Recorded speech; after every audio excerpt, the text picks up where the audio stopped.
first one is incubation. Les gens ont pris conscience du danger de la are rage. actually caused by exposure to rabid Une fois dogs. déclarée, la rage est toujours mortelle. Ces anticorps vont avoir pour but de neutraliser le They virus. don't have the responsibility for their dog. Les traitements de la rage chez l'homme, en fait, sont extrêmement simples. Il n'y en a qu'un seul, c'est la vaccination, c'est le seul qui soit réellement efficace. Et on a deux types de vaccination, en fait. On a une vaccination préventive, et puis on a une vaccination que l'on peut donner après l'exposition à un chien enragé. Mais dans les deux cas, c'est le même mécanisme qui fonctionne. La vaccination préventive, comme la vaccination donnée après l'exposition, va permettre au corps de générer des anticorps, et ces anticorps vont avoir pour but de neutraliser le virus avant que le virus infecte le système nerveux et conduise à la mort.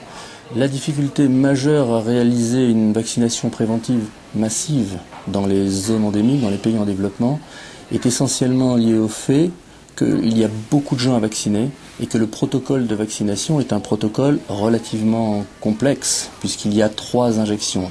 Les chercheurs réfléchissent à essayer de trouver des systèmes plus simples avec moins de vaccination, mais pour l'instant on en est encore au niveau de la recherche de ce point de vue.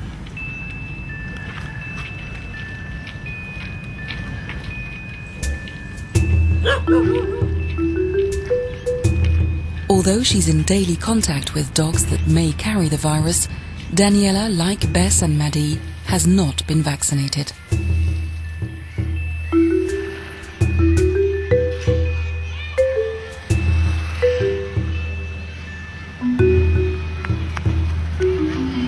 Across the world, it's really sad to think about the fact that the population that's most affected by rabies are actually our children. And in fact, 40 to 60% of the deaths occur in children less than 15 years old. And this is because children are often not aware of the dangers of playing with an infected animal, or if they do get bitten or scratched by a rabid animal, they fail to tell their parents about the fact. And eventually they come down with rabies. And once clinical rabies is evident, there is no cure. Jamal is a young farmer from the outskirts of Ouagadougou.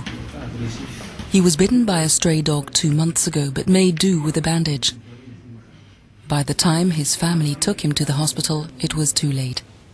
He died only hours after admission. Je sais que bon, c'est une personne qui n'est pas scolarisée, donc je pense que l'extrême ignorance peut aboutir à des cas pareils. Voilà.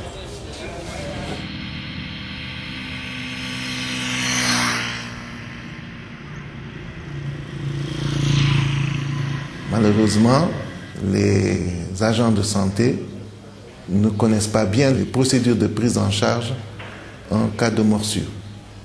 Et on s'en rend compte tous les jours. Pour soigner les morsures, le traitement est variable selon la gravité. Mais quel que soit le stade, les soins locaux sont très importants. C'est-à-dire immédiatement après la morsure, il faut nettoyer la plaie, laver abondamment avec de l'eau et du savon et des antiseptiques. La deuxième étape va consister en la prévention du risque rabique en tant que tel. Et ce risque rabique repose sur la vaccination s'il s'agit d'une blessure qui n'est pas trop grave, stade 1 ou 2. Et s'il s'agit d'une blessure grave, il faut y associer des immunoglobulines antirabiques. A street dog in Bangkok scratched Sumali's face. She was aware of the potential risk and went to the healthcare center. The medical team took her seemingly benign wound very seriously. She was given the post-exposure vaccine and the anti-rabies immunoglobulin injection.